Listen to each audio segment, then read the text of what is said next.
Hello and welcome to a special edition of World War II 172 scale, Battle of the Bulge. We're going to look at some really cool built King Tigers and some American snow camouflaged, a Sherman and a M36 tank destroyer. And we're going to look at actual stars and stripes, just the covers, and take a brief look from the early days of the Battle of the Bulge, which was known as the Ardennes Offensive, or the Rundstedt Ardennes Offensive by the Allies. This is Battle of the Bulge started the early morning of December 16th, 1944. And then these papers, the 18th, the 19th, and the 20th. You can see the headlines, or the Germans are making headway. Did not know exactly how big it was going to be. Let's take an overview and see some of the other headlines, and then we'll get to the story, and then we're going to look at the tanks. So this was the official paper of the US Armed Forces, so it's reporting on all over the front. Pacific Theater, Mediterranean,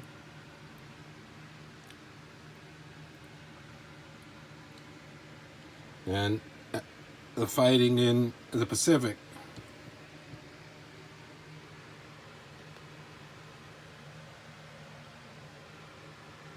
So these are collectible. It's kind of neat to get original newspapers and see the stories. Let's just take a look at this, then we'll get to the tanks.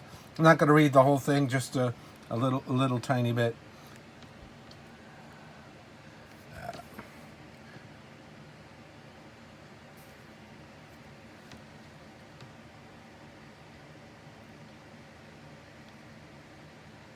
Here it is. German tanks and troops stabbed at 3 points Sunday along a 50-mile front, penetrating across the Belgium and Luxembourg borders. And if you're a student of history in World War II and Battle of the Bulge, all these little towns and so forth, and Belgium and so forth, are well known.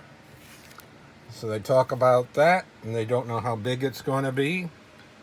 Even though the Allies had all the intercepts by decoding the Germans' codes, it still caught them by surprise on what was going to happen. Here we go, the title here. Nazis hurl reserves against First Army in last-ditch bid. Using its tactical reserves into 3 thrust into Belgium and Luxembourg. Yeah, they didn't know how serious it was going to be. This was U.S. sustained the largest casualties in this battle. This battle would go from December 16th and basically all the way into January 16th, because the Germans were going this way in the first part of it, and then after Christmas and New Year's, the Allies had to push them all back. And here's the big headline: 20 miles into Belgium.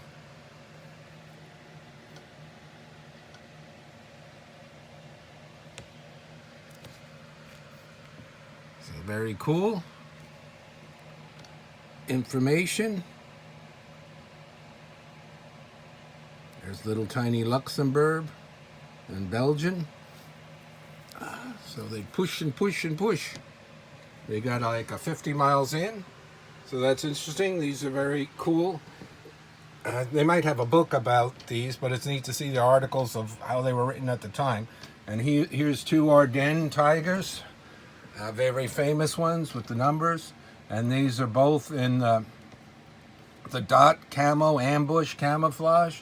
These are pre-made. I'll bring them forward by Dragon Models. These have some metal in it, die cast later on. They still call them die cast, but they're mainly all plastic. Look at how the coloring on there. So there's a little clip of this you can see in all the newsreels of the the tigers going through a town. Some of the Panthers got this ambush camouflage too. So this is one of the favorites for late war. It's got the sand, the red, brown, and then the green.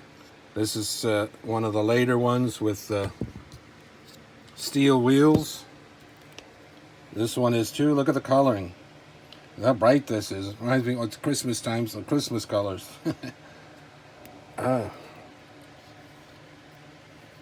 So how these camouflage worked in snow, I'm not quite sure. Stand out, but very cool for the modeler and the tank enthusiasts for today. And then let's take a look at these guys. This is isn't the regular Sherman. I believe this is the Sherman 105, the shorter gun. Very cool. So they've got this nice pattern of white over the olive drab of the tank. This is a dragon, but this one's more of their plastic type.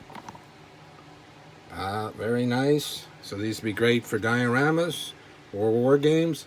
And then this one, I believe, this is all metal with a little bit of plastic.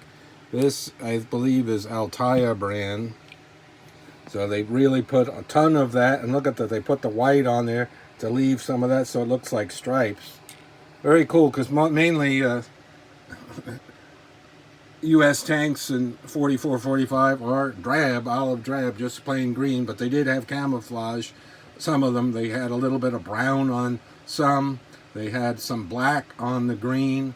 And then, of course, here we're seeing the white at snow time. Sometimes it's just slopped all the way on, and other times like this makes it more interesting to do a camouflage. And I have seen pictures of something like this, so this isn't just something fanciful that the company made up. They actually did it.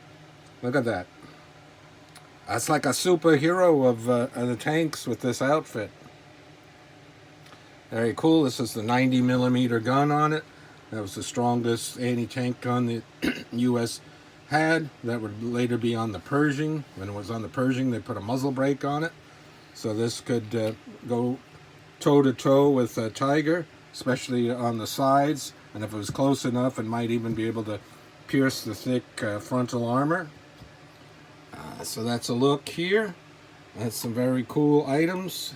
Very great camouflage for German and American tanks. Battle of the Bulge time. And then real newspapers. From the very beginning of the Battle of the Bulge, before it was known as that. They didn't know what exactly was happening and how big the attack was going to be. Alrighty, until next time, more World War II, 1/72 scale. Thanks for liking and subscribing.